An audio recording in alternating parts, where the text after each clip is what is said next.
So today I want to talk about laziness.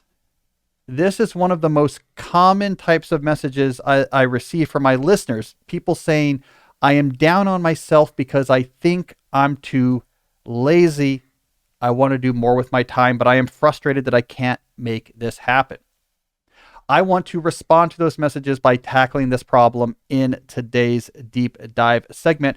Here's my game plan. First, I'm going to separate out two different definitions of so-called laziness that often get mixed up.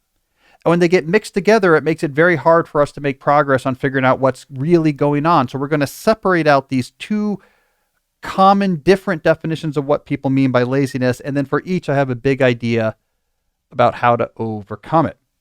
After we discuss those ideas, we'll move on to some questions from you, the listeners, get into some concrete issues about specific problems you're having in your work life that is related to the topic of laziness.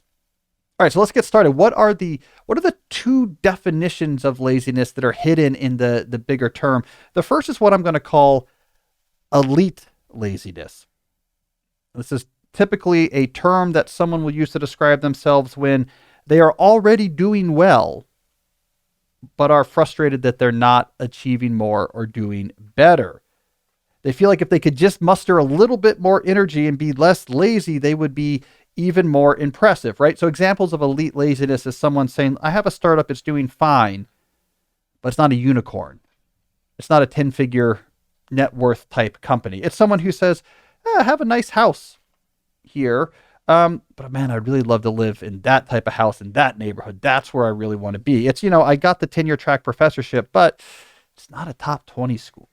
That's where the real respect is. If I was at a top 20 school, or someone who's like, look, I'm in okay shape, but I'm not shredded like my idols, Cal and Jesse from the Deep Questions podcast, that type of thing. So you're doing well, but you're like, man, I could be doing more. It's laziness that's keeping me back. This is different from the other common definition of laziness, which is what I call foundational laziness. And this is where people are saying they more or less have a hard time putting in consistent effort towards anything they think are important. They feel stuck. They feel stuck in life. Why can't I make progress on any of these things I think might be important to me? For example, this might be a student who wants to do well in school, but finds they're consistently waiting till the last minute to muster the motivation to work on assignments, and they're getting worse grades than they know they're capable of.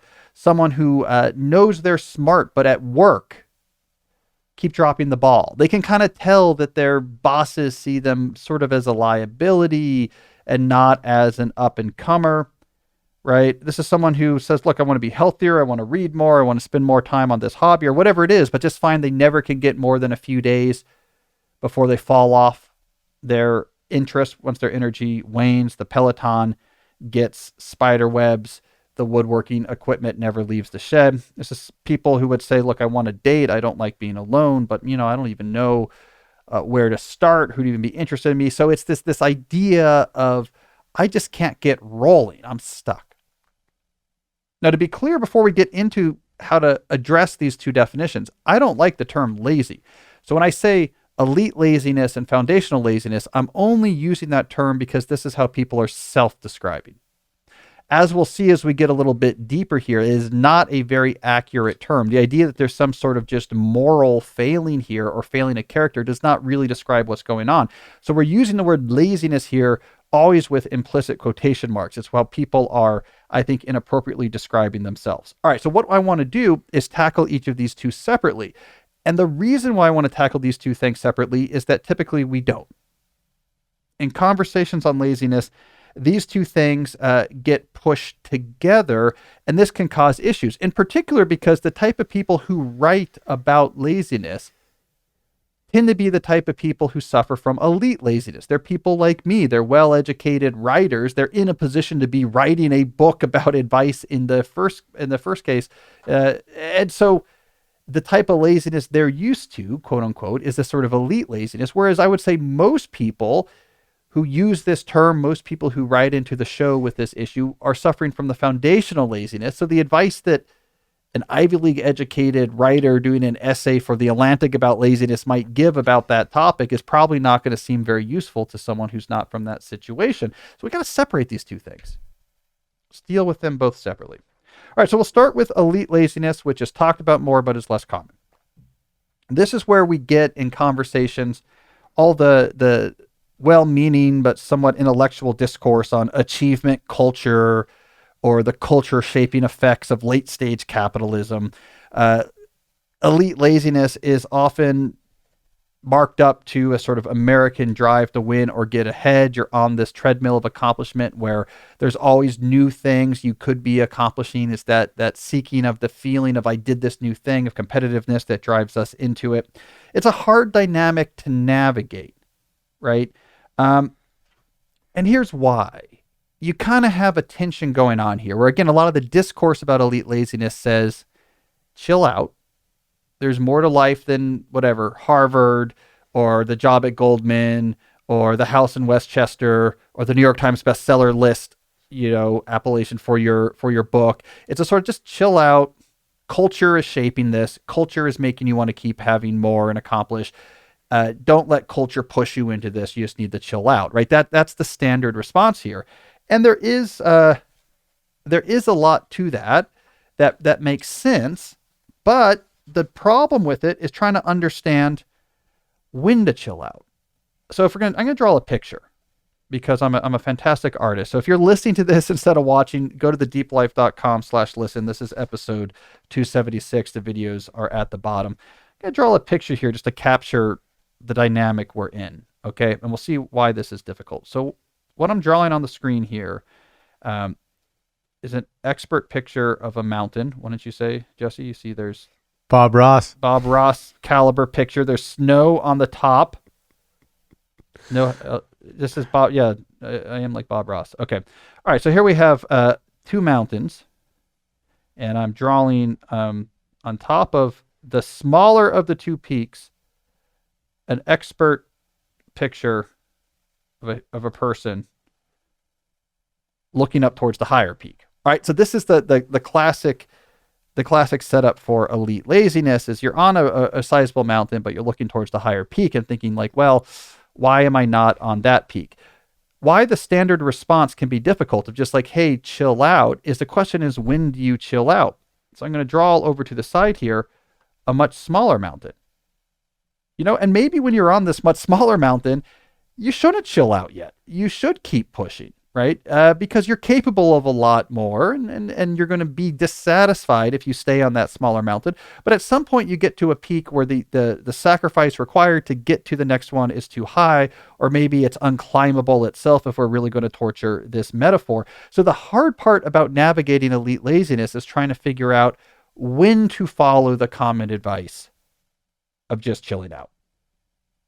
Some people want to find a happy medium. We do want some crazy people to, risk their life climbing to the top of the very highest peaks. I mean, you do need some of those super driven sleep in the office. You wouldn't want to be their friend, but they invented something that we need type people.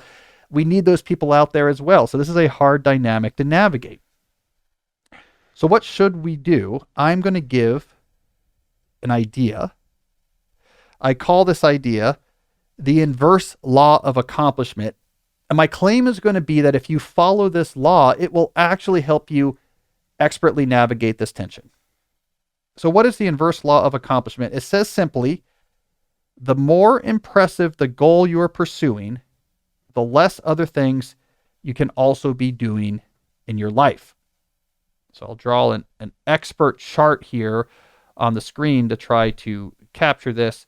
So we'll put over here on the x-axis impressiveness. Oops, out of room. And on that's the y-axis. I'm going to put on the x-axis workload. So workload increases that way. Impressiveness increases as you go up. And if we're going to plot this, it's going to look something like this. As your workload gets larger, so the number of different things you're working on, the total impressiveness of the most impressive thing you work on is going to go down. That's my contention. So what we get is up here at the top of the chart, generational figures. Hey, quick interruption. If you want my free guide with my 7 best ideas on how to cultivate the deep life, go to calnewport.com/ideas or click the link right below in the description. This is a great way to take action on the type of things we talk about here on this show. All right, let's get back to it. So often the people that do something that really changes the world tend to be at this far extreme. They're working on one thing and they're obsessive about it. And then we get at this other end of the chart where individual impressiveness is low, but workload is really high. We get the what I'm going to call the productivity straw man. And what I mean by that is that when people disparage productivity, the type of people who talk about elite laziness, they often have the straw man of what it means to care about productivity. And typically what they're describing is someone who's over here on this part of the curve. Someone who is working on a huge amount of things, but because of that, there's no one particular thing that can be super impressive. So we have this curve we have to navigate. This curve is what is captured by the inverse law of accomplishment. So if you want to do something really, really impressive, you have to really reduce your workload. And if your workload is really high, then you have to be way more modest in your aspirations for what the most impressive individual things that you pursue. Now, the reason why I think this law works really well is that it gives you a natural governor.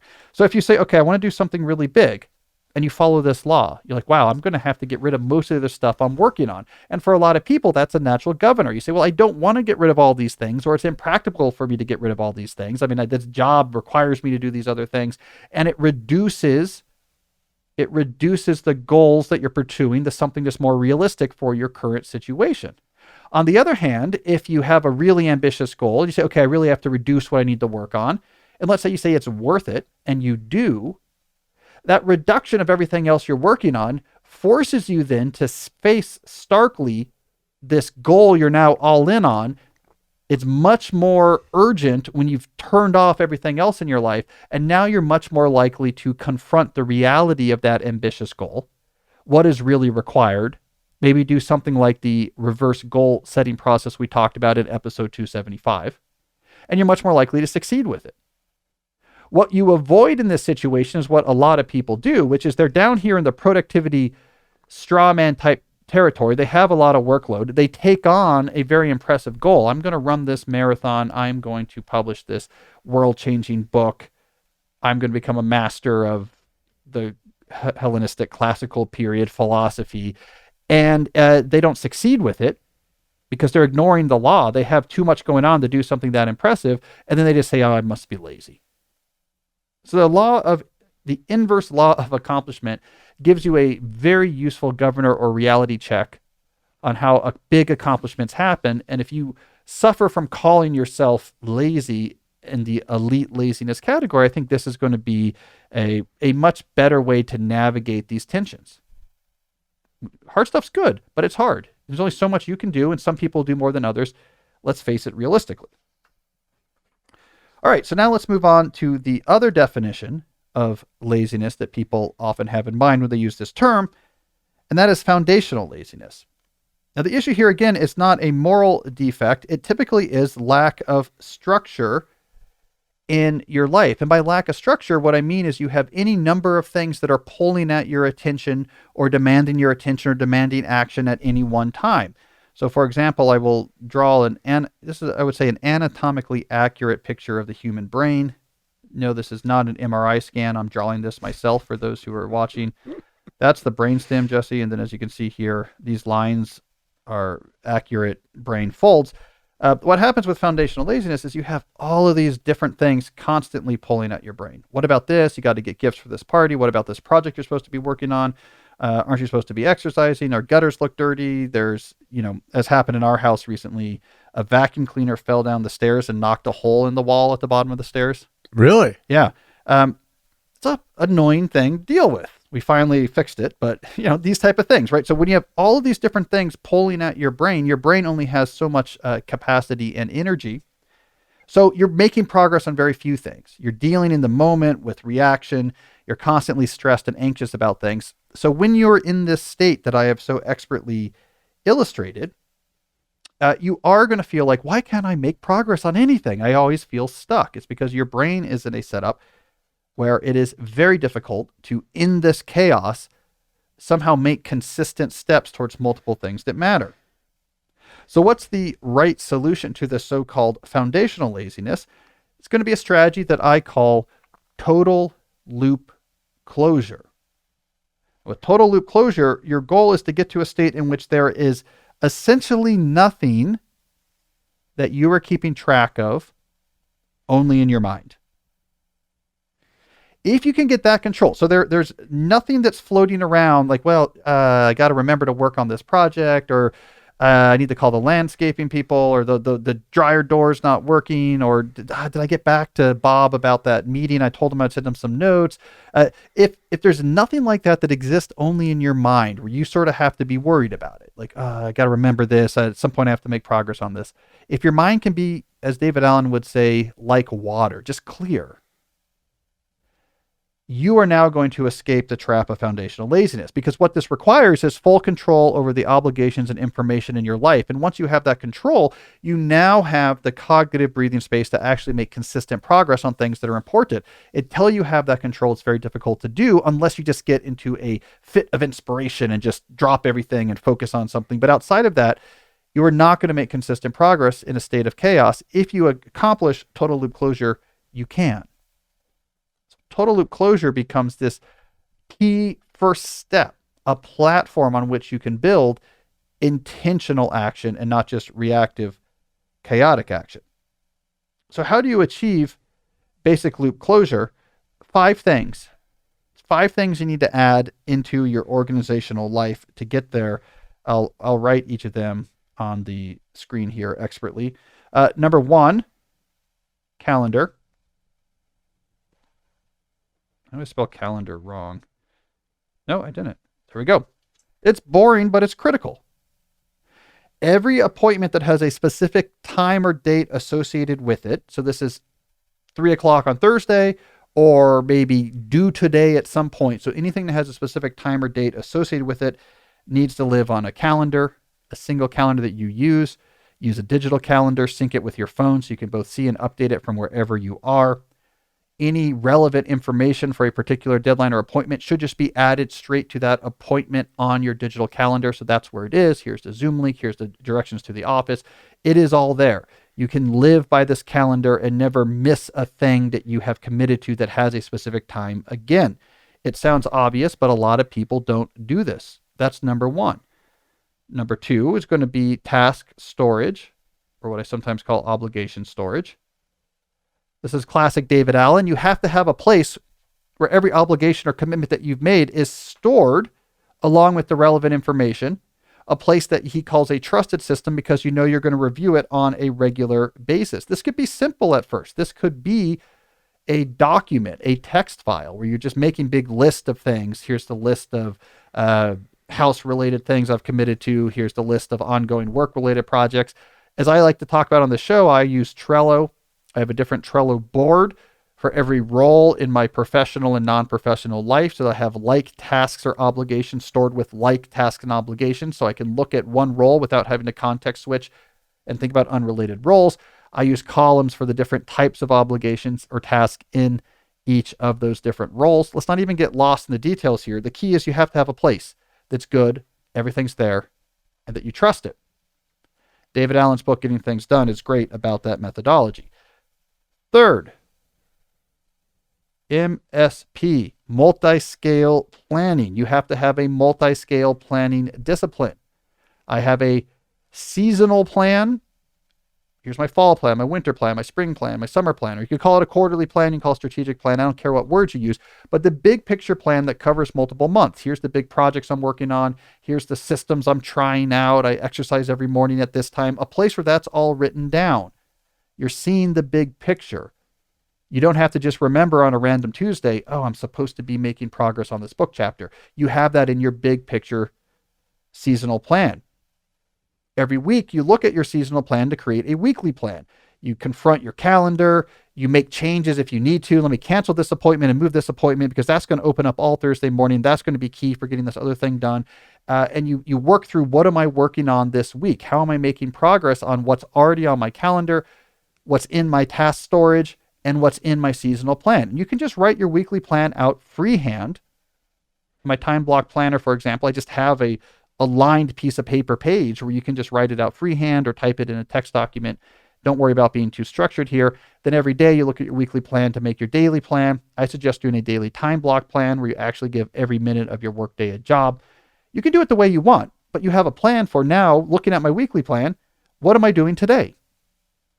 So this gives you intention with how you use your time and connects what you're doing in the moment all the way back through all these layers to the big picture visions you have for what you should be working on. The 4th out of 5 is going to be shutdown ritual.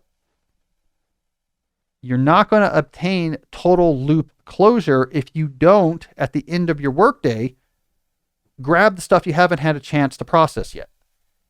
So this is where you go through, and all of these things you've jotted down, maybe under the task list in your time block planner or in your working memory.txt file on your desktop, all the stuff that came up in the Zoom calls you were on, or ideas you had, or someone dropped by your office and you haven't really had a chance to process, some of these urgent emails that came in and you didn't really get a chance to see until the end of the day. It's where you look at all of these things and say, I need to get this all out of my head. And that could mean various things. It could mean I'm putting some stuff on my calendar. Now I know that's on there. I don't have to worry about it. It could mean I'm moving some stuff into my task storage. So it's in there now. So it's not going to be just in my head. Maybe you update your weekly plan because some new urgent task came up. So you update your weekly plan. Wait a second. Friday morning, we have to get on this thing that I was just asked to do. And you update your weekly plan and make sure that it's in there. It might be replying to some emails saying, I saw this. I'll get back to you later in the week and I'll move this to my task list, whatever it takes. But it means that when you finish your routine, and you have some way of indicating you finished your shutdown routine, which could be saying a evocative phrase like shutdown complete or checking the shutdown complete checkbox in my time block planner, you really do have closure on the open loops for the day. So without a shutdown ritual to make sure that everything gets moved into your systems, the systems alone aren't going to give you total loop closure. The final thing I'll throw into this particular list is going to be autopilot systems. So autopilot systems is where you take work that you know is going to happen on a regular basis and you figure out when, where, and how you do it. And you build a system around that so you don't have to just make a decision in the moment. This is on my task list. How do I do this? The more you can automate regular occurring work, the smaller footprint it's going to have on your cognitive life. So this is very useful, for example, with stuff at home. I just always do laundry at this point on these days. This could happen on a larger scale as well. Okay, I get my gutters cleaned in the fall. I get them cleaned in the spring. It's on my calendar, recurring with the phone number of the place I like to use. So I just know that will come up when I get there. And when I get to that week, I'll see it and call it. So now I don't have to keep track of it in my head. I should probably clean the gutters at some point, right? So this type of automation can happen on many different scales. It could even be, this is when I buy Christmas gifts. I always do it the weekend after Thanksgiving. It's on my calendar. Things that are regular. I mean, you do not have to actually have the anxiety of I have to remember to do this. So the more you can make automatic, the better. This is especially true for work as well. I have to write this memo every week. I have to prep class every week. Here's always when I do it, I don't have to think about it. The footprint on your mind becomes smaller. You have these 5 things. A good calendar discipline, good task storage system, multi-scale planning, a shutdown ritual, and a real commitment to autopiloting anything you can autopilot. That will get you to total loop closure. And then this notion of what you're calling laziness, this foundational laziness, will go away. And it never was laziness. It was a realistic response to an unstructured obligation information environment, which is I have a very hard time in this setting actually making consistent progress on multiple things. Of course you do. It's impossible. But when you get total loop closure, now you can start making progress. So the reason why, if I'm going to pull this together, the reason why I don't like the word laziness is that we see in both of these situations, that's not what's going on in the sense of a pejorative character trait. We do not see a pejorative character trait at play in either of these definitions of laziness. For those who are suffering from elite laziness, it's not that they just don't have the will to work, because typically they're highly achieved. It's also not that they're just fully manipulated by late stage capitalism induced achievement culture that makes for good Substack posts, but that's missing the mark as well. It's that it is very difficult to navigate an open-ended achievement environment, which is where you'll find yourself if you're sort of a standard, highly educated knowledge worker. It's an entirely open-ended, somewhat entrepreneurial, self-driven culture of, I don't really know how to navigate this thing. It's hard, and no one teaches you how to do it. So that's the issue. It's a complicated environment.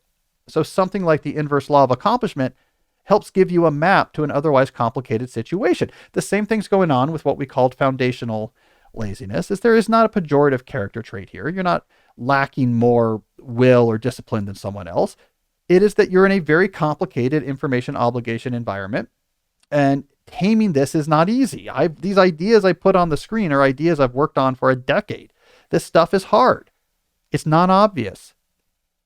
And once you start to hear how these systems work, it can be like a miracle. Like, oh, this feels, just in a psychological sense, much different. I don't feel stressed and anxious all the time. I have faith that if I want to do this reasonable goal, I'll probably make progress towards it. So the issue here is typically just lack of guidance and strategy, not lack of some sort of fundamental information trait. So we can move past this self-recrimination, move past this I am lazy, and let's get specific. And when we get specific, we see a way forward. So hopefully you will find, if one of these two definitions describes you, you'll find something useful here on how to make progress so that you won't think of yourself in that way anymore. It's a complicated topic, Jesse, laziness, because it can mean a lot of things. It could be very mean or really like self-recriminating, like I'm really down on myself. Mm-hmm. Not a very useful term. And I think it's more complicated than people give it credit. Do you look at Trello every day, every working day? Not usually. Yeah. It's because if I'm really going over it when I do my weekly plan, kind of know what's going on. I kind of know what's going on. Yeah. Yeah. I'm one for like moving a lot of, so like what I'll often do is move key tasks from Trello into my weekly plan, and then have a separate type of thing that I call admin blocks, which is I put aside some time just to make progress on small things, go to Trello and choose some things. And so I separate that out. Like, here's key things from I took out of my task storage system, get these done. And in fact, I might even in my weekly plan say when I'm going to do them. And then you just have the general, just go do some tasks, that latter is more what David Allen talks about. But the problem with that is it's difficult to only have the generic go do tasks now and just see what makes sense to be next. It's actually, I think, better to plan more specifically. I need to make this call and write this report. I need to do this on Tuesday. Mm-hmm. So I'm a big believer in scheduling big tasks when you do your weekly plan. Mm-hmm. And so some weeks I won't have any of those generic admin blocks at all. And other weeks, let's say I have a lot of administrative duties that generate a lot of annoying small things, then I will. I'm just going to assume there's a lot of little small things. Let's just make progress on it. Mm-hmm. I could see there being a MSP hat. Yeah, I like it for our store. Yeah. For our Shopify enabled shop. We should have an MSP. Doesn't that stand for something else, like manufacturer suggested price? I just got some hat though, with 3 letters, and I could just, when you were talking about it, I was like, I could see MSP on that hat. There's got to be some catchy phrase there. Like, multi-scale planners do it on time. Multi-scale planners do it in blocks. I don't know. There's probably some sort of clever phrase that'll just, that was our idea for our Shopify stores, to have slogans that seem like they make sense. Like, yeah. And then you think about it a little bit more and like, no, I don't really get it. I'm sure we could do something with this. There's going to be some plan there. And then one last quick note for the students out there, because I know there's a lot in the audience and they don't all know about the autopilot schedule, but you recommend that for a lot of reoccurring work for student life too. Students should be all autopilot schedules. Yeah. Those of us real jobs, we can't autopilot schedule everything. There's too much unpredictable about our work. But if you're a student, every problem set, lab report, essay, all of the regular work that's there on your syllabus and you see it at the beginning of the term, like, okay, this is all the work I'm going to do. Just figure out when and where and how you do it. I go to this library at this time between these classes. This is when I work on the problem set. Do not just wait till it's after dinner and say, what should I work on now? It's such a stupid way to do schoolwork. So autopilot schedules for students will completely revolutionize your life. You have to do the work anyway, so why not find the best possible times to do it and get rid of all the decision making surrounding it?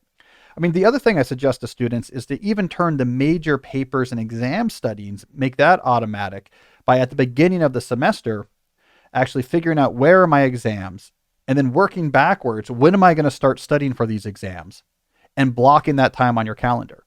Do the same thing for papers. When are the papers due? I'm going to start scheduling 3 weeks in advance the time I'm going to work on it. It really, if you do that and you autopilot schedule all of your regular assignments, you basically have no decisions to make. You just come to your day and like, what's on the calendar today? And then you execute.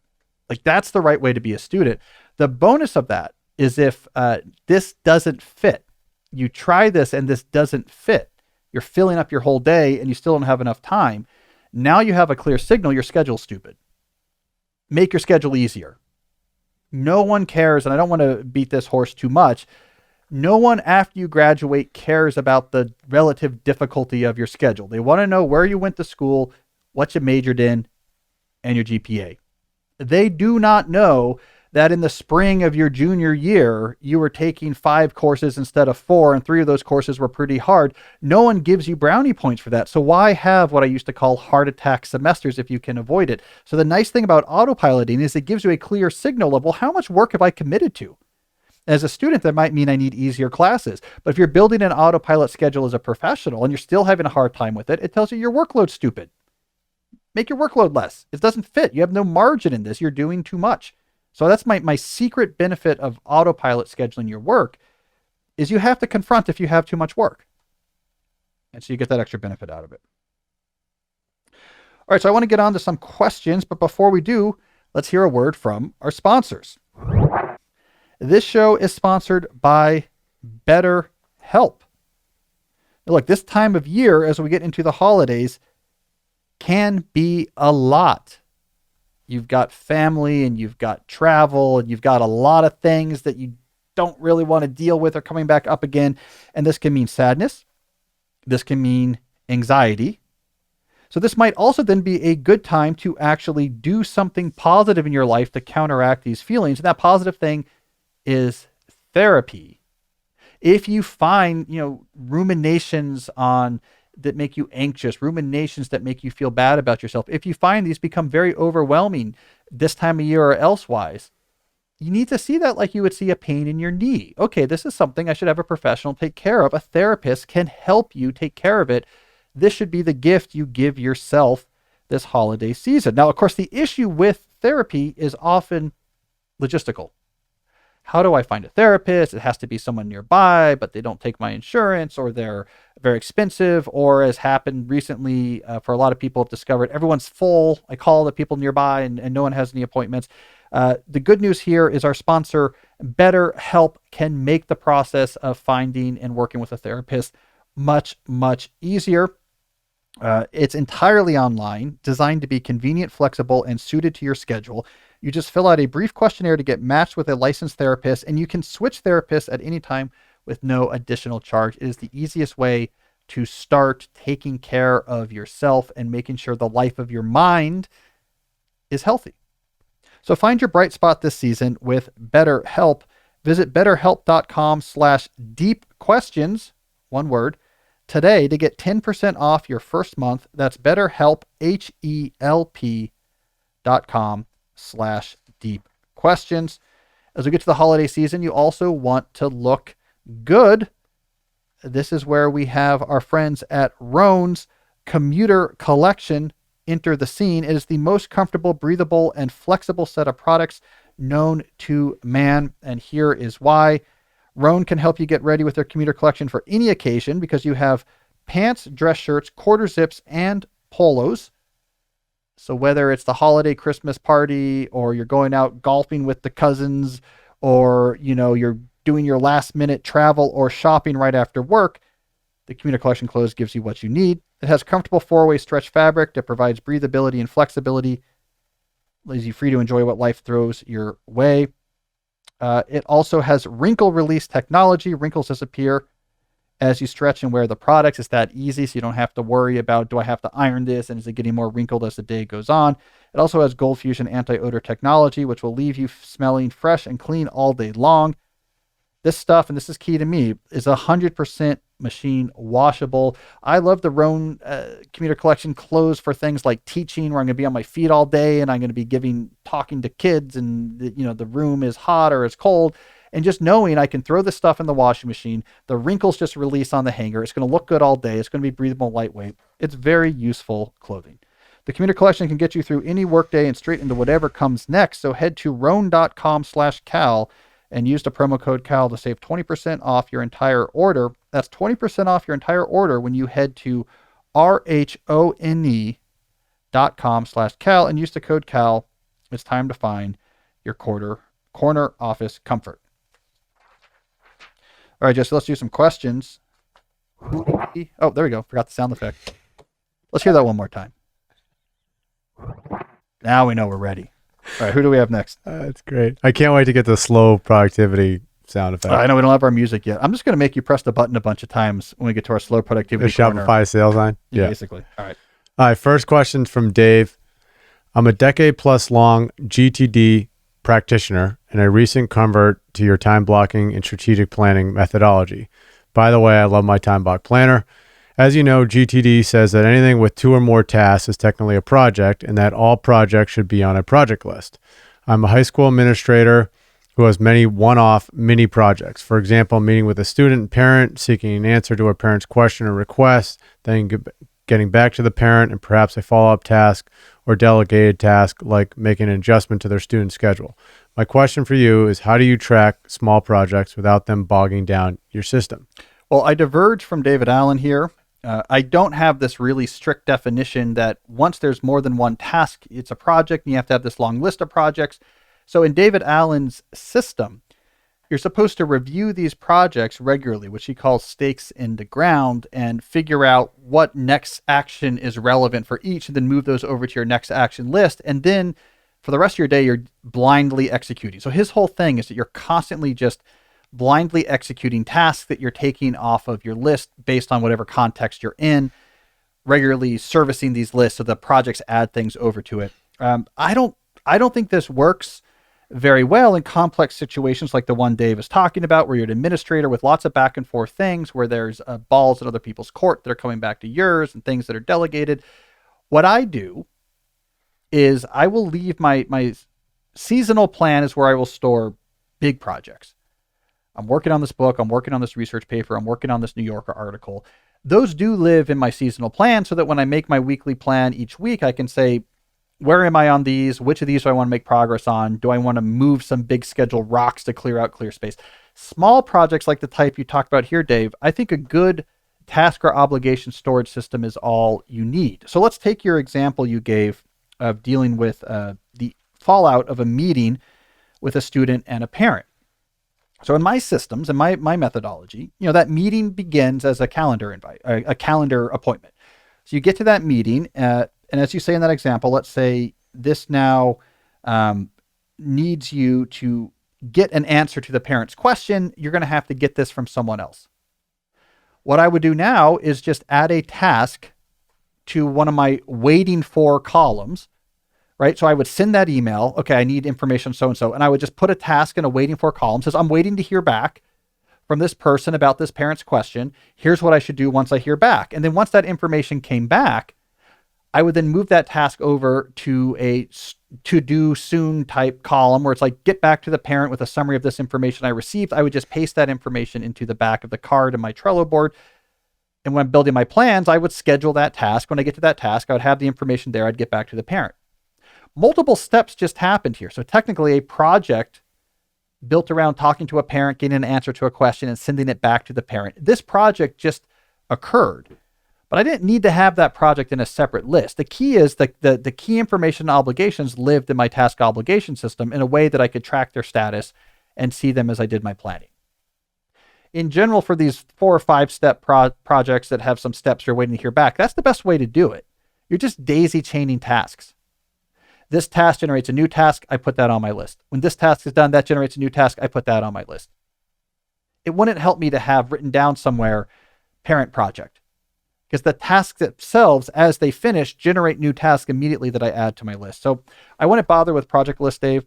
For small things, just use your obligation tracking systems. And if you have a high level administrator job like you do, you really got to be on your game. You probably need different Trello boards, whatever you use for the different sub roles, student issue, parent issues, governance issues, buildings and maintenance issues, and then multiple really good columns in there. I would also suggest, if we're going to get hardcore into the geek weeds here, the high level administrator, you also probably want, for anyone that you meet with regularly. So I meet with the principal regularly. I meet with the school operations manager. We have a weekly meeting. Anyone you meet with regularly and collaborate with regularly as part of your job, have a column for that on one of your task boards or one of your task lists, where you can build up things to discuss, call it a to discuss, TU discuss column, to discuss at your next meeting. I'm just going to throw some hacks out there.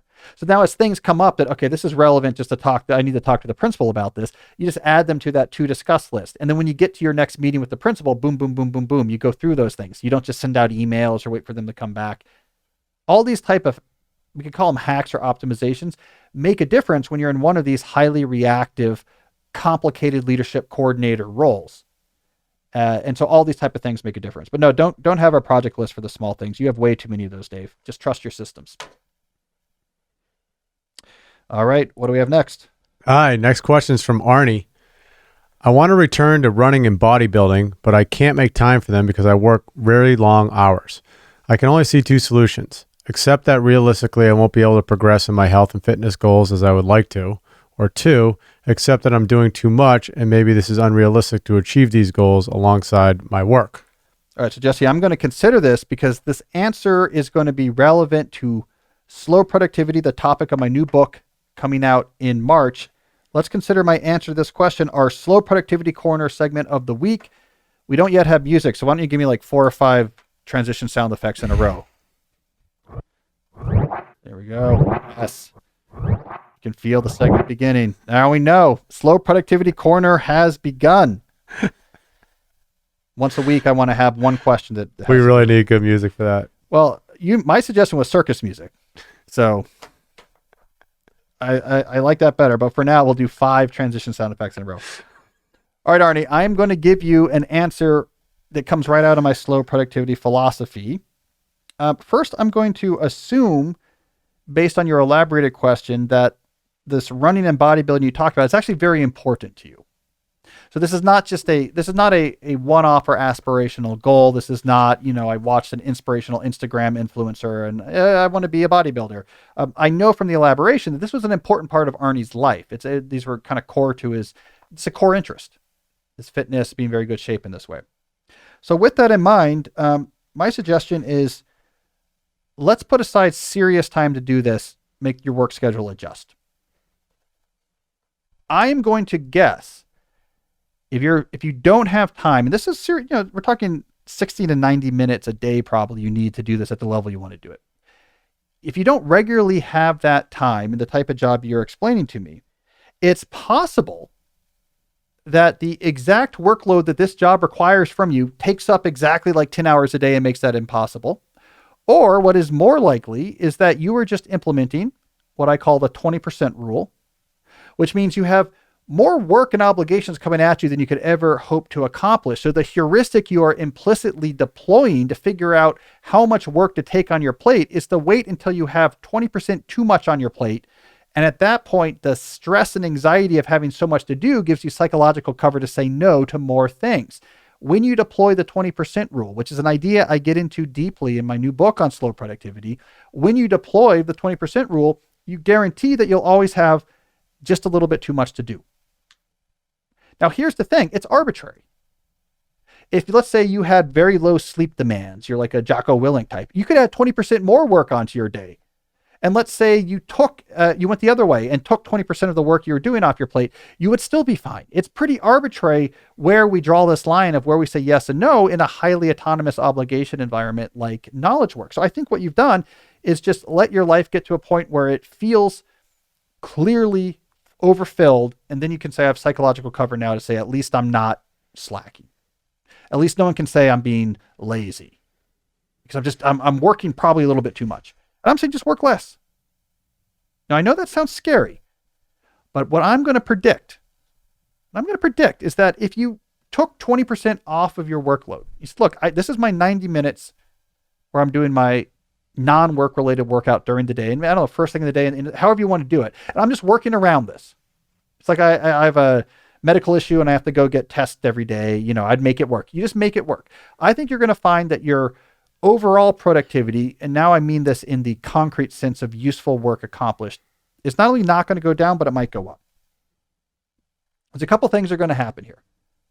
First of all, again, you'll discover that your current workload is arbitrary. It could be more, it could be less. No one really knows. No one really keeps track of it. So this idea that people are going to say, my God, Arnie, where were you? Like, we're really mad. They don't know. They don't care. It's all chaotic. So they're not going to notice that. 2, your psychology is going to get better here. You're going to have this mindset of, hey, look, I'm disciplined. Here's a thing that's really important to me, and I'm doing this at a high level. It carries over to work. You're finding yourself getting back in the running and bodybuilding shape is going to carry over. A confidence is going to carry over to your work, and you're going to come at things with more energy and with more self-confidence in work. And finally, actually reducing your workload, and this is paradoxical to people, but I do this math in my book, reducing your workload can actually increase the amount of work accomplished. Here's how this actually happens. Everything you agree to bring onto your plate. So I'm going to do this thing, produce this report, get this conference running, brings with it overhead. I have to talk to people about it. I have to gather information. There's meetings that's going to happen. There's emails or Slack chats that are going to happen. Everything you commit to comes with overhead that supports the actual work. So what happens as you load up your schedule past a certain point is that the amount of time required to service this overhead, I now have 10 different things that are generating email conversations. So now I have to keep track of my email a lot more and spend a lot more time emailing and context shifting. Eventually, the overhead takes up so much of your time that there's not really enough left to make progress on the actual work that you're coordinating with that overhead. And then that work slows down. And then more stuff piles up and the pressure gets even bigger. And now you have to just find time late at night or early in the morning where the overhead can't be implemented to actually try to make progress on things. So oftentimes people find if I have less stuff on my plate at a time, the overhead cost goes down. I now have more time uninterrupted to accomplish the actual work. I accomplish that work much faster. And now the throughput with which things are being accomplished goes up. And if I look over a 6-month time frame, the number of notable things, concrete things I accomplished is larger. Because you have less things on your plate at time means you have less of an overhead footprint. So you might even find that you're going to accomplish more. But mainly, this is just a core slow productivity principle. Do less stuff, but do the stuff you do better. And this is a great way to put the slow productivity rubber and let it hit the road is make time for what's important here. Figure out how to make your work work. And I think you'll find that you do. That you find a way to make the work work. And you're saying to yourself, there's more to my life than just have I pushed the most possible hours that are reasonable with me towards my job. So I think this is a great sort of symbolic step for you, Arnie. Spend 90 minutes a day. Like really get back into it. It's going to make your life better. It's going to make your work better. It's going to be a key sort of canonical slow productivity type move. That's always been my approach too, actually. Yeah? Yeah. To just bodybuild 90 minutes a day? Or just make like exercising a priority and just fit the rest else in. And the rest fits, right? Yeah. Yeah. And you make adjustments along the way. Sometimes it's adjustments to your workload. Sometimes it's to push to have better systems. Let me autopilot this, or I got to be more careful about this. A lot of times people are pretty chaotic in their work when they just have endless time. And then when they add this time obligation, they start thinking like, I got to probably do some like MSP stuff and start stuff earlier. And and they just get better at their work. Yeah. Get a hat. They get a hat. MSPers do it in 30-minute time blocks. Spears practice full capture. And then just a picture of Jesse Skeleton. It's just, I want to confuse people is what I want to do. That's my goal in life is to confuse people with meaningful sounding slogans that are nonsense. All right, so that was our slow productivity corner segment for the day. Let's keep rolling. Who do we have next here, Jesse? Next question is from Ace. Your student books really changed my outlook on studying, and I was able to ace my last few exams with little stress. However, after graduating, it's been difficult to remain disciplined, and as a result, I have fallen off my system. Any advice? Well, Ace, this comes down to your motivational centers in your brain. The motivational centers right now are not fully on board with whatever it is you're trying to do. So let's be a little bit clear about this. We talked about this a couple episodes ago when I introduced the notion of episodic future thinking. So part of the way you can get motivation to do something that is hard right now, that's going to give you a benefit in the future, is that you have to deploy a cognitive technique called episodic future thinking, where your mind projects yourself into the future and it imagines what you accomplished, like where you ended up, where the type of work you have to do right now is going to end you up. It evaluates that future picture. And if it really likes it, and if it really believes the thing you need to do now is part of a coherent plan it trusts it'll actually get you to this nice vision of the future, it gives you motivation. If you don't do that, so you don't have that image, or you have that image, but your mind doesn't trust the plan that you're going to get there, it doesn't give you motivation, right? I mean, from an evolutionary perspective, energy is important. You don't want to burn energy unnecessarily. We don't want to all just be running around throwing rocks at caves and spears at bees' nest or whatever, our Paleolithic ancestors would do. We want to actually, hey, we're going to build this hand sphere or this hand scraper because it's going to help us get meat off of the wildebeest we're going to kill, and we need meat to eat and we like eating. We need to be really good at conserving energy and only engaging it when we have a good plan. So here's what I think happened. When you were in school, this system was working well because you had this very clear image of like, I want to do well in school. Future me graduating, having done well in school, is going to have access to jobs. Future me who doesn't do well in school is going to have a hard time getting a job, and I'm not going to have money, and that's bad. So your brain's like, okay, we're on it. We like this future vision of you graduating with good grades and having options. So great. Let's work on this math homework. And it was very on board, especially because the work you were doing to get towards that vision of doing well in school came from things like my books. And what's important sometimes about getting that type of information out of a book, like I wrote, is not that the information is magic, but your brain trusts it. Like, well, Cal got really good grades. A lot of people bought these books. All right, so I really trust these are probably going to work. So you had both the things you needed for episodic future thinking to work. The image was obviously compelling to your brain of having done well in school, and it trusted what you were doing in the short term, the steps you were taking to get you there. So motivation was abundant. Now you've graduated. If I had to guess, you're missing both these elements. You don't have this is where I'm trying to get in my life. So your brain doesn't have some future image to be really happy about. And when it comes to work, you're like, well, I want to be disciplined in some sort of generic way like I was when I was in school. Your mind might be saying, but what are these systems you're trying to do and why? Does this work? Like, where are you trying to get here? So your motivational system has no reason to wake up. And so this is why you're sort of floundering. Like, I don't know, I'm in my job and just doing stuff, and I'm trying to be organized for the sake of being organized, and my brain's not on board. So now that we know how that system works, we know how to fix this. You need to do some lifestyle-centric career planning. Get the clear image of where you want to be in 5 and 10 years, not specifically like I want this job, but where you're living, what is your day like? Is you busy in a city? Are you in the country? Are you in the thick of it in some sort of like high energy job? Or are you sipping coffee by the pond in your farm? And like you really you get this clear image, like who are you around? Are friends there? Are you having leisurely like dinners? Or instead, are you at like a high energy art show opening and there's all these interesting artists? Like you really build this image of what you want all the aspects of your life to be like, something that your episodic future thinking system really likes, really resonates. And then you work backwards from that, okay, how do I get there from where I am now? What is a reasonable path to move closer to this lifestyle? And now let that inform how you're approaching your work. Well, this job, if I get here, is going to be a great jumping off point to move over here, which will get me closer to this lifestyle vision. So to get to this point in my job, I need to impress this person, which means I need to learn this skill. So tomorrow I need to start reading. And your mind's like, let's go. We have the future thing we care about. We see a clear path how we're getting there. You get motivation back. So you just have to recreate motivation you had in school for yourself in life outside of school. Lifestyle-centric career planning is the right way to do that, at least when it comes to your work. So you got to be friends with your brain, Ace. You gotta coax it to be on your side, and I think that's the way to do it. So start to get specific about what you want. You got to love that vision. Then convince yourself you have a good plan to get there, and your motivational in your brains will play ball after that point.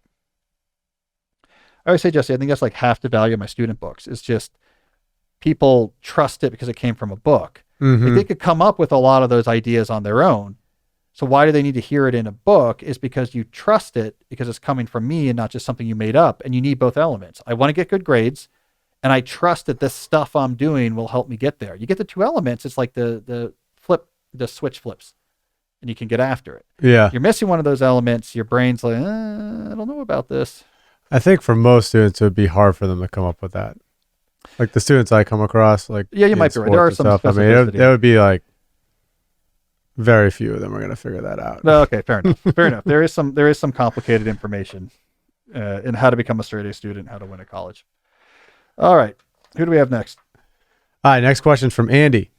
I do not have a college degree, and I'm working a labor-intensive shift work at an Amazon warehouse.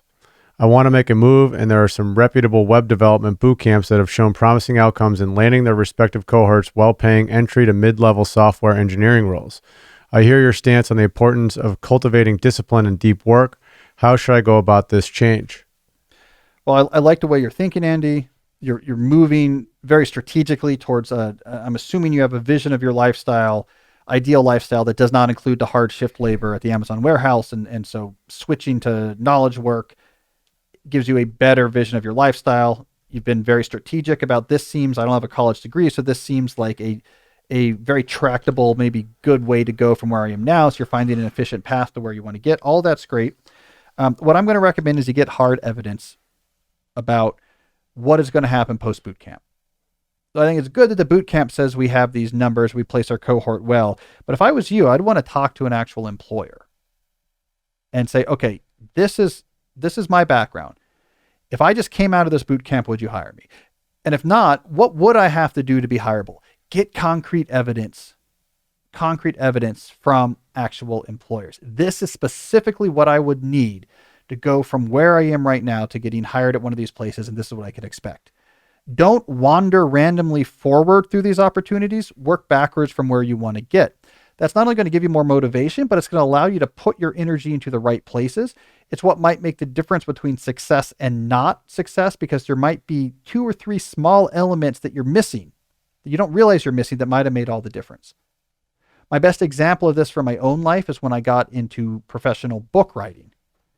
20 years old, I wanted to write a book. I had a general concept for what became How to Win at College. I had some ideas about it. What did I do? I called a literary agent. I said, okay, I'm not going to pitch you. I don't want you to be my agent. Teach me. What would make you actually take me on as a client? What do you think would actually allow me as a 20-year-old to produce a proposal that a major publisher would actually buy? And she walked me through. And some of the stuff I knew and some of the stuff I didn't know. And once I got that plan, I executed that. And it worked. And it is different than what most people do in that situation, which is this, the idea of writing a book is romantic, and then they write their own story about what that should mean. I'm going to write every morning, and then I'll self-publish it, and I'll be discovered. And they want to write their own story about what's true. I went and got the evidence about what really mattered, and I could put all of my energy into, okay, I need to fill in this weak spot, and to answer this objection, I need to do this. And it was not what you might have expected. You know, for example, I did all the research for the book in advance, so I could have a very specific annotated table of contents. I sold several articles to student publications that were on this theme to try to establish myself as being able to do that type of writing. There's a lot I did to prepare before, and I was very careful about how I selected the agent. I didn't know about that. I learned about it. You have to be incredibly strategic about who you talk to. And I gave that a lot of thought. I learned all the information. I knew where to put my energy. So take that approach, Andy. Get evidence about, this is what I need to get hired on the other end of this. And then you can put your energy to making sure that you get all that and that you succeed with the jump. All right. Let's do That reminds me back to the early days of some shows when you have the slogan like execute, execute, execute. right. I wrote that down on like one of my like guiding documents. MSPs execute. There's my. Does that make sense? It makes too much sense. Does it make too much sense? Yeah. Yeah. You got to execute. Execute on what matters. All right. What do we got next? All right. Next question is from Michelle. I'm a physician who takes care of patients with a failing vital organs who are in need of transplants.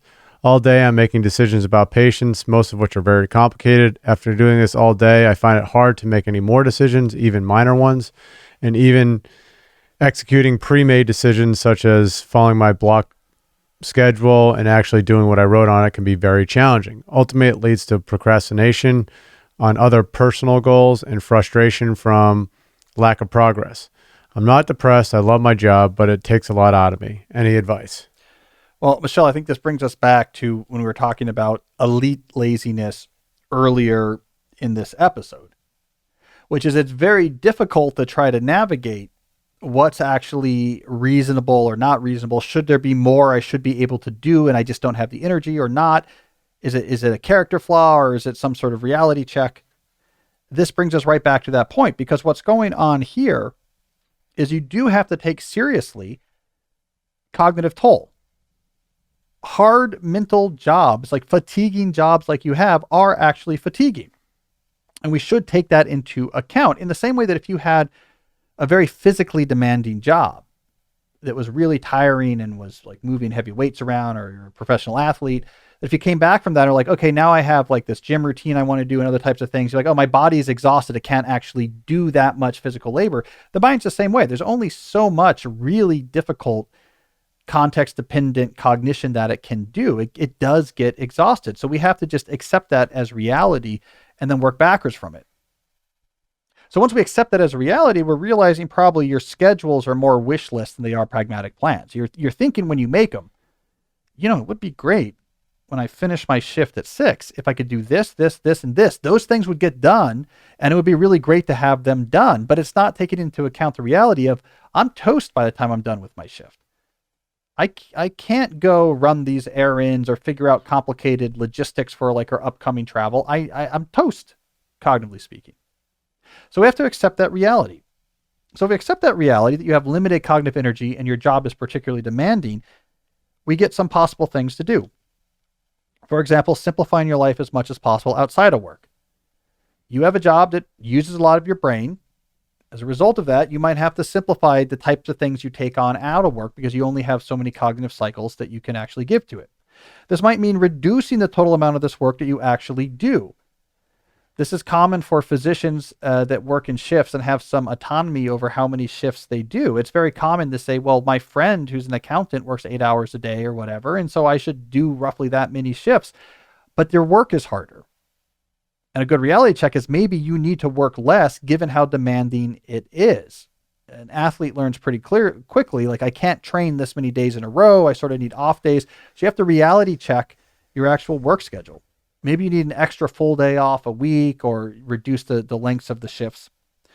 Finally, other types of work you do have to do, batch it together and put it in times when you have the mental energy. Now, this might mean some small types of heuristics, like before my shift, I sometimes knock off 4 or 5 small things when I still have a lot of energy. And I don't try to do them after my shift when I'm completely toasted. Or it might mean, look, I don't work on Fridays and Tuesdays. I don't have shifts on the days. I just wait till those days to take care of small stuff. And I know on Mondays and Wednesdays and Fridays, when I come home, it's, I'm taking a bath and I'm reading. So it's just accepting the reality of the demands of your job and being okay with that. And I think we all fall into this quite a bit, this wish list versus real schedule type of dichotomy occurs a lot. Man, wouldn't it be great if I could get all these things done in this time? We do this all the time. But just because a schedule would be awesome if you were able to execute it doesn't mean that schedule is realistic. And so you have to keep in mind the realities of your actual work. Do less, work less, do less outside of work, and be more careful about how you organize it. I give you full permission to do that. All right, let's do a call, Jesse. We have a call lined up. We got a call. All right. Here we go. Hi, Cal. My name is Jeff, and I am an IT consultant. I've been a big fan of yours ever since So Good They Can't Ignore You, and I've read similar books such as Ultra Learning, Peak Performance, Grit, and Atomic Habits. These books are full of practical advice on how to improve learning and skills and contribute to the deep life. However, I find myself never implementing them. What kind of strategy would you suggest using to incorporate concepts found in books of this genre? How long should one try something new before deciding it doesn't work for them? And I think it would be great if you can give an example of a habit or advice you once read about and then incorporated into your daily life. Thank you. Well, it's a good question. And I think the right way to think about this is what is the right relationship to have with pragmatic nonfiction books? So I think what a lot of people do when they think about the types of books I write, or I mean, I know all those authors you talk about. I know Scott, I know Brad, I've met Angela before, I know James. It's a small world. We think about those books. We often think about it's the transaction is I read this book. When I'm done with this book, I then change something about my life. So I put a new habit into place. I put a new mindset into place. I think that's actually not the right relationship to have with pragmatic nonfiction books. Instead, think about it like you are adding tools to your toolbox as you read these books. Cognitive tools. I'm learning about the psychology of how this works. I'm learning about how do people learn. I'm learning about what works and doesn't work with habits. I'm learning about grit and persistence. I'm learning about career capital theory. You're building up your toolbox. When you take out those tools, however, is when you have a specific construction project to work on. And so this might mean, for example, you're going through my deep life stack. Or it might mean, for example, you're doing lifestyle centric career planning to figure out where you're trying to go with your career. Where you have a specific thing you're trying to do, then you can reach into that toolbox and pull out what you need. So maybe you're going through the deep life stack and you're at the discipline layer, the very first layer, just trying to change your relationship with yourself and your ability to control how you invest your energy in things that matter. So you're trying to get a few keystone habits going in the core areas in body and mind and soul. And there you might pull from the James Clear tools from the toolbox. Oh, okay. Now I want to get these specific habits going. This is going to help me do that right. Now, maybe at another part of this, you're much farther up the deep life stack and you're trying to, you're making a big reconfiguration of your working life to get a more sort of remarkable setup. And there suddenly you're pulling the ultra learning tools out of the toolbox. It's like, okay, if I master this new system, it's going to allow me to do this type of work, and then I could stop doing this type of work, and this I could do remote. So you pull out the tool when you might need it. So I think that's the way to think about these books: is you do not have to transform each book into a new blueprint that you're living by. It's again, you're building a deep life. You want as many tools as possible, and you're going to get those tools out of your book. And so, like from these books, I've learned all sorts of tools that I deploy at different times. I've used a lot of Scott stuff about ultra learning to get better at when I have to learn things quickly. I'm sure I've used ideas from James before when I'm trying to make sure that some keystone habits really do stick. But I pull these things out, as I need them. So it's a good question, and I think that's the way you should think about it. All right, so I want to do a case study before we move on to the final segment. This is where listeners send in a more detailed account of how they have been using the advice we talk about in their real lives so we can see what it looks like in action. This case study comes from Spiros, who we talked to last in episode 220. If you want to go back at thedeeplife.com/listen, you can find that episode and get the last check-in from Spiros. Here's what he says. He says, consider this an update and a summary of lessons learned from the past 9 months of journeying towards a life of depth. First of all, I defined the following custom deep life buckets: spirituality, health, writing, career, wealth, relationships, and travel.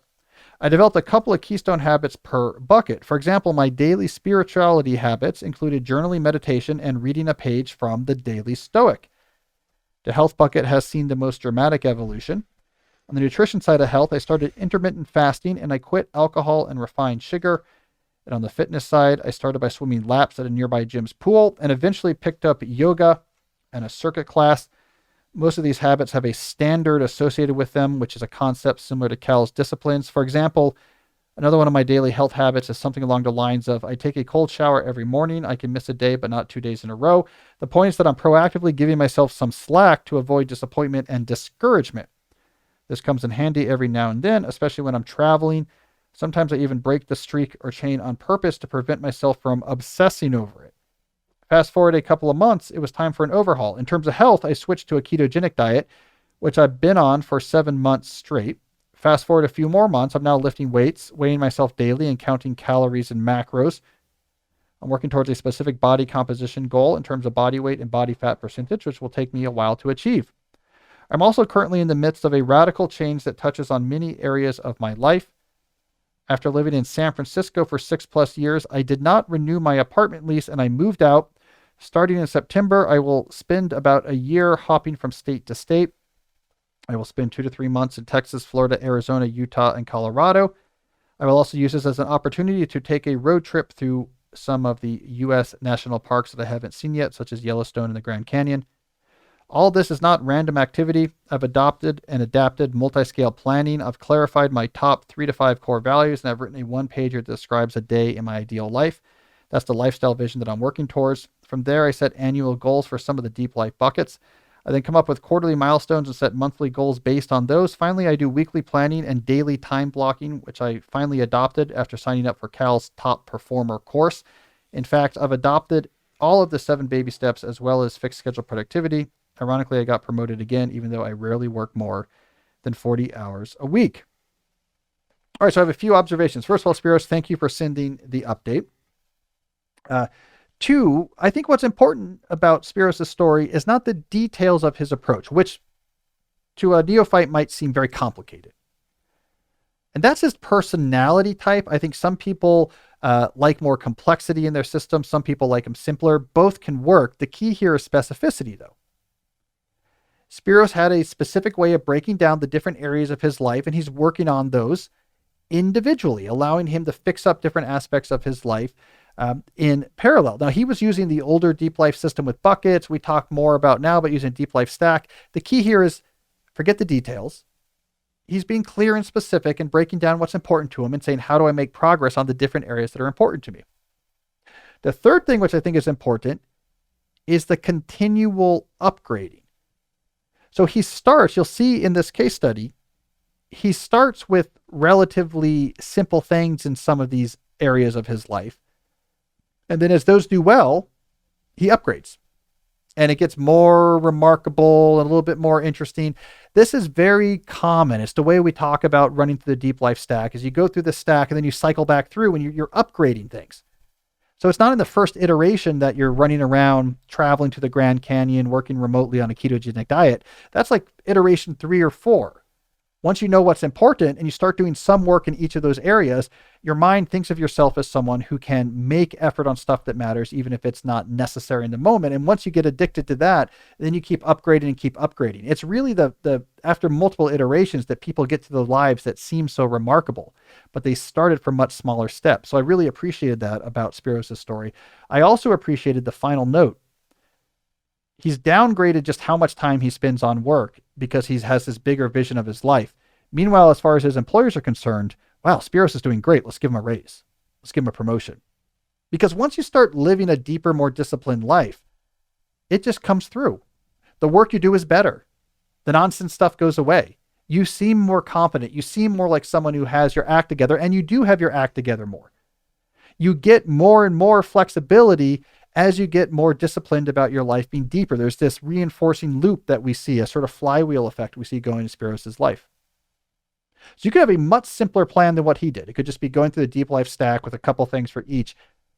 But if you have a way to break down the different areas that are important, let them build on each other, and then iterate and improve and keep pushing and upgrading those things, your life will become deeper and deeper and deeper. And I think when we first met Spiros, didn't he do a call at some point, Jeffrey? Yeah, live call. Yeah, live call. He was just starting to grapple with these things. My memory of Spiros is he just had like a tech sector job and was kind of stuck and bored with it and not sure what was going to happen. And it is a pretty big change. It's been like a year at most from just, midlife kind of stuck to he has this very dynamic, sort of remarkable life going on. Yeah. So that's the magic of like the systematic quest for depth it builds up. It's not like tomorrow everything's different, but it builds up. All right. We got a final segment, but before we get to the final segment, I want to talk about a couple of other sponsors that make this show possible. Let's start with our friends at Mosh. This was a company founded by Patrick Schwarzenegger and Maria Shriver. They offer these Mosh protein bars that have 6 delicious flavors, each of which are containing 12 grams of protein and made with ingredients that support brain health, like ashwagandha, lion's mane, collagen, and omega-3s. They're 160 calories each, but here's the amazing thing. Only 1 gram of sugar. Mosh protein bars are meant to be a guilt-free snack your brain, and body will crave. I really love the way these things taste because they have that mix of it's soft, but there's crunchiness inside of it. They taste really good. They give you protein, but it's only 1 gram of sugar in there, so it doesn't give you that sort of insulin crash. So it's perfect for, I'm going through my day. I don't need a meal right now, but I need just to keep my systems running as I'm doing my deep work or running through my time block schedule. Grab a Mosh bar. Good protein, low sugar, taste great. Part of the idea behind the Mosh bars is the recognition that your brain is your number one tool. That's why they were mindfully formulated by some of the top neuroscientists and functional nutritionists. There's also a mission here. Patrick and Maria formed Mosh as a mission-driven brain health and wellness company that donates a portion of all their proceeds to support women's brain research, the women's Alzheimer movement at Cleveland Clinic. Mosh also has a brand new product, a line of plant-powered protein bars in 3 delicious flavors for those who want all the protein and brain support that you find in the original bar, but want it with only plant-based ingredients. So don't settle for a mediocre snack when you can nourish your body and mind with the fuel it needs to succeed. Whether you're at the gym, on the go, or just living your best life, Mosh protein bars will keep your brain and body fit, fueled, and feeling good. Head to moshlife.com/deep to save 20% off, plus get free shipping on your first 6-count trial pack. That's 20% off plus free shipping on your first 6-count trial pack, which includes all 6 mouthwatering flavors. moshlife.com/deep. I also want to talk about our longtime friends at Grammarly. You know Grammarly because they have been a sponsor of the show, I believe, from the very beginning of us even having sponsors. They might have even been our very first sponsor. I have to go back and check that. So when it comes to writing, Grammarly is there to support you from start to finish. Now, we know that they've always been powered by AI technology, but they have harnessed more recently new breakthroughs in this technology to push Grammarly's ability to help you write to new and really interesting places. Let me be very specific about this. Imagine, for example, you need to come up with some thumbnails for a video. You can now ask Grammarly, give me 10 possible taglines. So it can help you ideate. Let's say you need to polish your writing some. So you're writing in an email, for example. You can select that text and say, can you shorten this? Can you write this more clearly? Can you make this sound more professionally? It can help you update the tone of your writing. Let's say you just, from a productivity standpoint, you have a really long email from someone that has a lot of different, okay, we need to do this and that and this. You can ask Grammarly, can you summarize this? Bring out the bullet points. So it can actually help you productivity wise. This is all in addition to the classic ability that Grammarly has always had to help make sure that your grammar itself is at its sharpest, to show you when you have grammar mistakes, but to also help you reword things or to be more clear, to see what tone you're writing with. Grammarly has really become like having a professional writer/editor that sits there looking over your shoulder, helping you not only produce your best writing, but helping you save time in the process of writing as well. This has been my take on these new AI breakthroughs that we've seen recently, is that the applications that we're going to see that's going to be most interesting are going to be focused. It's not going to be HAL from 2001. It's going to be a very specific tool like Grammarly that sits on the devices you use and the apps you use to write on those devices and helps you be a better, more efficient writer. So start being more productive at work and go to grammarly.com/podcast to download Grammarly for free today. That's grammarly.com/podcast. All right, so Jesse, this brings us to our final segment where I react to the news. I found an article that I wanted to talk about. I'm going to load it up here on the screen for those who are watching. If you're listening and you want to see this, again, thedeeplife.com/listen, episode 276. The videos are at the bottom. All right, so here's the article several people sent me. This is from John Haidt's Substack. So John Haidt, who I know and respect, is a social psychologist. He's at NYU. He has a Substack called After Babel.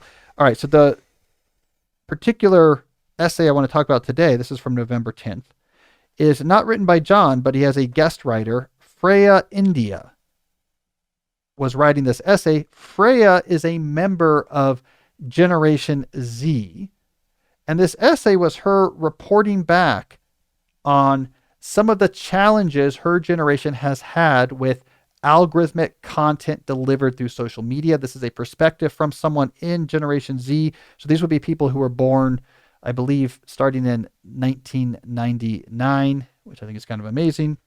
And this essay is talking about some of the issues they've had to go through from her point of view. So I want to just point out a few things from this, because those of us who are a little bit older don't necessarily have our finger on the pulse of what's actually happening with a 14-year-old, a 15-year-old, what their experience really is of the internet. And I think Freya ends up on some really thought-provoking conclusions about how we should react to this reality. So I'm just going to point out a few things from her account here. If you're looking at on the screen, you can see there's a couple of pictures here in the middle of someone who has had their face dramatically reconstructed with fillers and Botox. This is the so-called Instagram face effect, which I didn't really know much about actually till Gia Tolentino wrote about this for the New Yorker. This is Freya's way into talking about this idea that these apps can push people to weird places. It has pushed people to make dramatic, almost weird looking reconstruction of their faces as they're chasing some sort of algorithmic goal. So she opens with that, but let me get to the first place that I want to actually start quoting her. So Freya says, algorithms act like conveyor belts. Show even the slightest interest, fear, or insecurity about anything. Hover over it for just half a second, and you will be drawn in deeper. Little by little, the algorithm learns what keeps you watching. And since the most negative and extreme posts get the most engagement, very often your feed will become an endless stream of content that makes you feel worse about yourself. You'll find yourself on a continuous conveyor belt of apps, products, services, pills, and procedures to fix you. So there's an interesting dynamic here. We talk about often on this show, of course, about how algorithmic engagement, algorithmic attention engineering can pull you towards more extreme content. Freya is saying, for our generation, it's extreme content that then leads you into actually doing a lot of interventions on yourself. It leaves the digital world into the physical.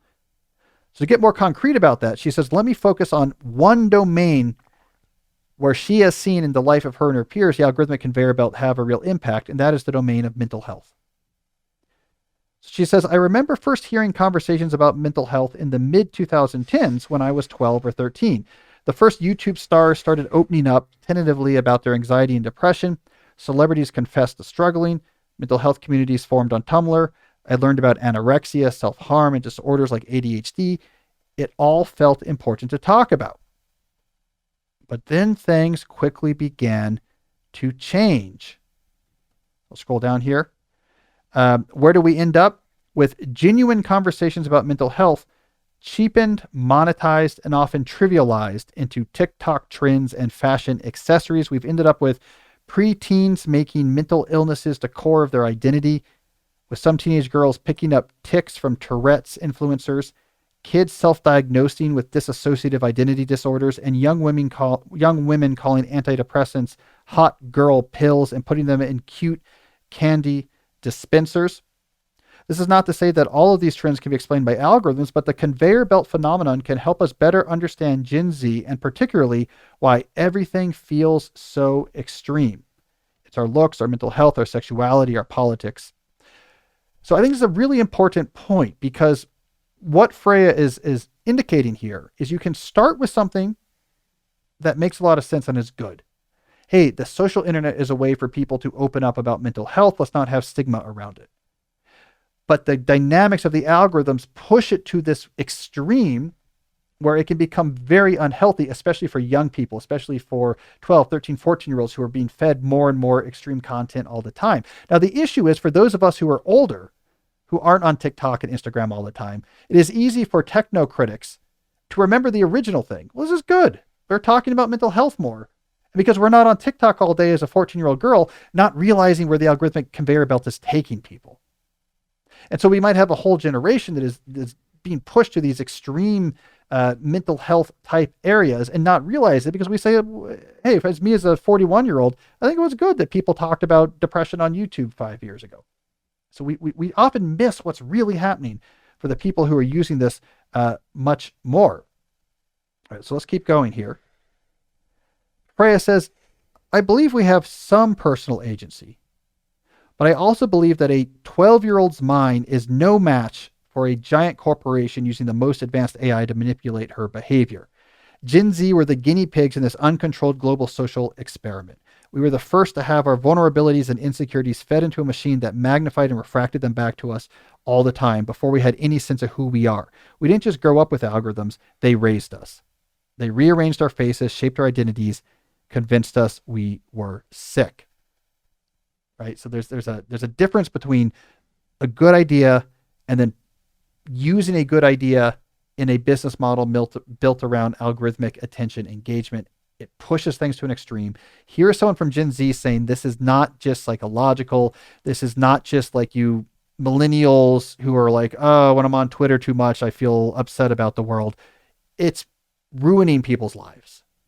It is leading people to have surgeries. It is leading people to, as in Spooner culture, find themselves unable to leave their house and crippled with imaginary pains. It is having actual physical consequences on people. All right, so then Freya says, what should we tell Generation Alpha? So if Gen Z was born after 1999, Gen Alpha is when we're talking about people who are born after 2010. So the next young generation coming up. Freya says, so what chance does the next generation stand? Well, here's what she says. Parents of Gen Alpha must take this seriously. I speak to many parents about social media. They worry that their kids will talk to predators or be exposed to explicit self-harm and suicidal content, which are, of course, real risk. But there is also something more pernicious and more destabilizing happening. Something that we have to get ahead of. Because maybe it seems like your child is just watching some makeup tutorials, following some mental health influencers, or experimenting with their identity. But let me tell you, they are on a conveyor belt to some place bad. Whatever insecurity or vulnerability they are struggling with, they will be pushed further and further into it. So what is Freya's recommendations? She says, first, to the parents of Gen Alpha, don't let your children open accounts on social media platforms when they're still in early puberty. Delay their entry until at least 16. I still get pushback. I've been preaching this idea. I preached it at my kids' school, among other places. I still get pushback right now from kids. That's crazy. We need to be able to have phones and do this stuff earlier. I'm telling you, we're like 2 or 3 years away from it seeming crazy to do anything else. She goes on and gives advice now for Gen Alpha themselves. Get off your screens. Delete the apps. What these continuous streams of content do is prevent you from taking a second to pause, reflect on who you really are, and realize where you are headed, because you aren't ugly. You probably are not sick. And if you are, let a doctor tell you that, not an influencer chosen by an algorithm. Just look at us and the generation ahead of you. There are a lot of us now in our 20s who feel utterly lost, detached from who we really are. We don't recognize or even like ourselves. We are a generation more anxious, depressed, and confused about our identity than any other on record. And some of us are waking up and asking ourselves, how did I get there? So I think there's a deeper dynamic that we need to increasingly support that is being justified by these type of first-person accounts like we read right here from Freya. And the dynamic, and I think this is important, I'm actually writing an article about this right now, is we need to, as a culture, be much more willing to be much more radical in how we change our technology habits. We need to move past the current cultural moment of Pandora's box thinking. Once something has been invented, all we can do is shrug our shoulders. Kids are kids. People like to do what they like to do. We can try to accommodate it. We can create some rules and say like, well, like don't use your phone in your room, and I'm going to try not to use Twitter, but we have to accommodate and just move on with it. I think we need to, because of the power of tools today, the speed with which they can have civilization-wide impact, we need to get much more willing at taking on the role of a selection function ourselves. Keep pushing technology forward because it can lead to massive improvements in our condition, but be equally willing to say, hey, this thing that we tried, this sucks, we're not doing that anymore. To be able to say, like an increasingly number of mental health experts are, you know what, the social media thing, this is bad for kids. Kids don't use it. To be able to say we saw this and we're stepping backwards. That is not Luddite thinking. It's not anti-technology thinking. What it is, I believe, is us as a species taking more control over the impact of technology on our way forward, to implement our own artificial selection function, to make sure that the stuff that matters can exist and push us forward, but also make sure the stuff that's pushing us to the side gets diminished. And I think this is a great example of it. This idea that we invented social media and phones and said, if you're 12, you can have one. And now we can look back at it and say, let's change that decision. This is for 17-year-olds. This is for 16-year-olds. It's not for 12-year-olds. We need to be able to step backwards because we'll never be able to predict in advance the impact of these tools. This is something I say in the speeches I've been giving recently about these ideas. One of the things I say is when Steve Jobs stood up at the Moscone Center in 2007 and introduced the iPhone to the world, no one in that audience said, but Steve, what about the rise in suicides in adolescents? Because no one could see that this is where we were going to get 6 years after that because of some complex, unexpected, dynamical future steps that happened once that technology was introduced. We cannot predict very well the impact of a lot of technologies on culture. So either we have to stop introducing technologies, or we have to just accept whatever outcomes technologies give us, or, as I'm suggesting, we introduce technologies, we watch them carefully, we write and read about them. If we don't like what we see, we make some changes. This, I think, is going to be one of the big examples of this. The first big case study of this type of philosophy is our culture's willingness, which I think it is willing to do, to say kids should not have unrestricted access to the internet. They certainly should not be on social media when they're 13 years old. We tried it, no more. We have to be able to work backwards from what we see, because if we can't predict it moving forward, it's the only way to have a technological society without just being battered back and forth unexpectedly towards just as many bad outcomes as good. So there we go. Gen Z struggled. Mm-hmm. I got that this summer from the class I taught at Dartmouth too. We talked, because it was a technology class, we had a lot of talks about the role of technology in their lives. And it's, Gen Z was a guinea pig. Yeah. It was like, oh, I mean, kids know more about technology than adults, so you should have this. And then it caused a lot of problems. Mm-hmm. So hopefully Gen Alpha is going to have it better. Anyways, on that positive note, I think we'll wrap up the show today. Thank you, everyone who listened or watched. If you like the show, subscribe or leave a review. That matters. If you want to submit your own question or call, go to thedeeplife.com/listen. The instructions are at the top. We'll be back next week. And until then, as always, stay deep. Hey, so if you like today's episode about overcoming laziness, I think you might also like episode 261, where I give concrete strategies for taking better control over your time. Check it out. Actually, I want to shift towards the more practical world of controlling your time.